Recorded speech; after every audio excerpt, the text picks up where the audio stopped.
Organise की गई थी, किस तरीके के दिशा निर्देश दिए गए? आज जनपद चंदौली में चुनाव के बाद अपराध गोष्ठी मेरे द्वारा की गई है।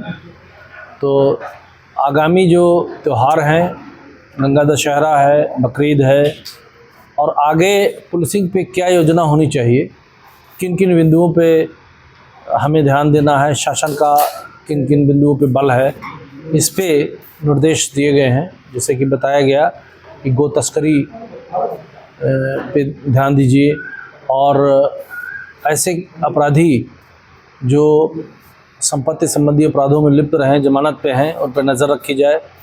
और जो गैंगस्टर एक्ट के तहत, चूँकि चंदौली में अच्छी कार्रवाई हुई है, तो गैंगस्टर जो मुकदमे हुए हैं उसमें अधिक से अधिक मात्रा में 14(1) के तहत कुर्की की जाए, और गैंगस्टर एक्ट के गुणवत्ता के आधार पर उनको पंजीकृत किया जाए, गैंग HS खोले जाए, और पेट्रोलिंग पे विशेष ध्यान दिया जाए ताकि जो है जनता को लाभ मिल सके। और उसके अलावा हमने ये सबको बताया है कि जन सुनवाई पे 0 टॉलरेंस रहेगा। कोई भी पीड़ित अगर थाने पे आता है तो कोशिश ये होनी चाहिए कि उसको दोबारा थाने पे ना आना पड़े।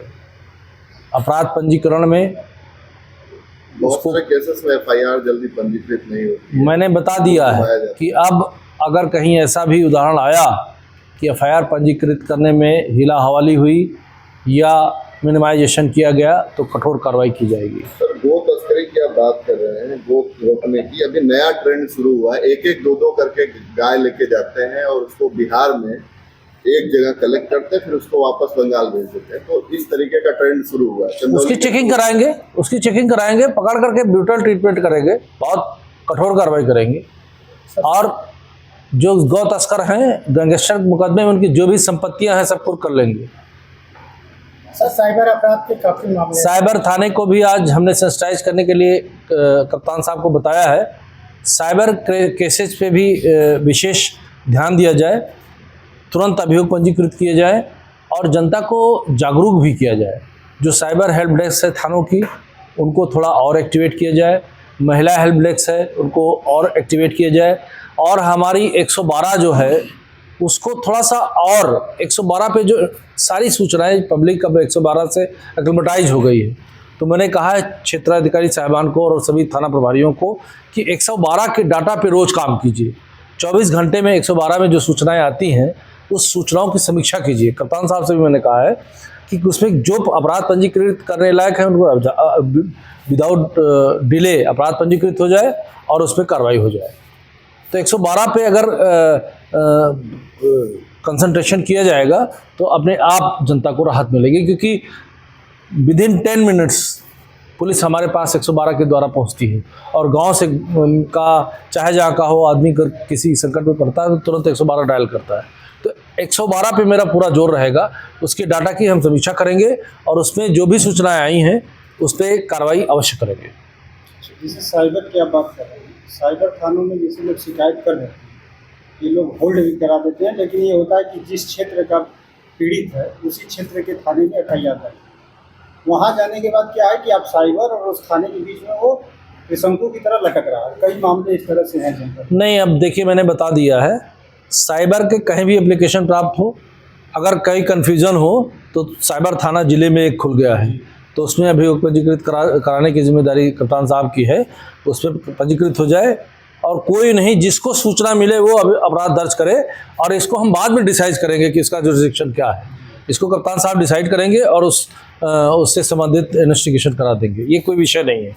विषय हमारा उद्देश्य है कि जनता को राहत मिले, जागरूक करें। और चूँकि अगला आने वाला समय साइबर अपराधों से ही संबंधित है, तो उसके लिए जो भी ये लोग जब जाए थाने पे या गोष्ठी आयोजित करें, मैसेज करें, ग्रुप बनाएं। जो हमारा सी प्लान है उसकी ग्रुप बना करके, व्हाट्सएप ग्रुप बना करके लोगों को सूचनाएं दें कि भाई देखिए आप जो साइबर ठग हैं उनकी क्या क्या मोडस ऑपरेंडी होती है, इसको जानिए और लालच में उनके चक्कर में मत फंसिए। मीटिंग में आप अवैध स्टैंड के लोगों को कसें। हाँ, कहा है कि अब आप लोग अवैध स्टैंड हो या पता लगा 4 की सीट है और 14 बैठे हुए हैं, ये चीज़ नहीं होनी चाहिए।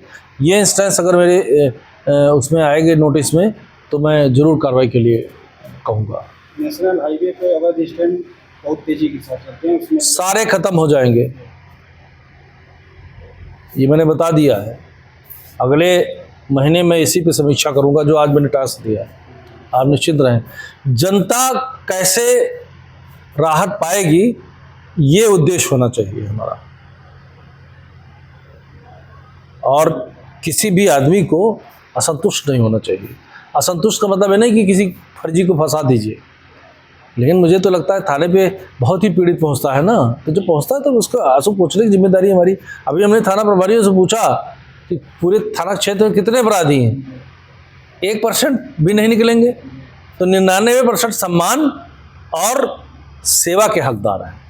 यानी उनकी अगर कोई समस्या है तो पुलिस सेवा भाव से उनकी समस्याएं सुने।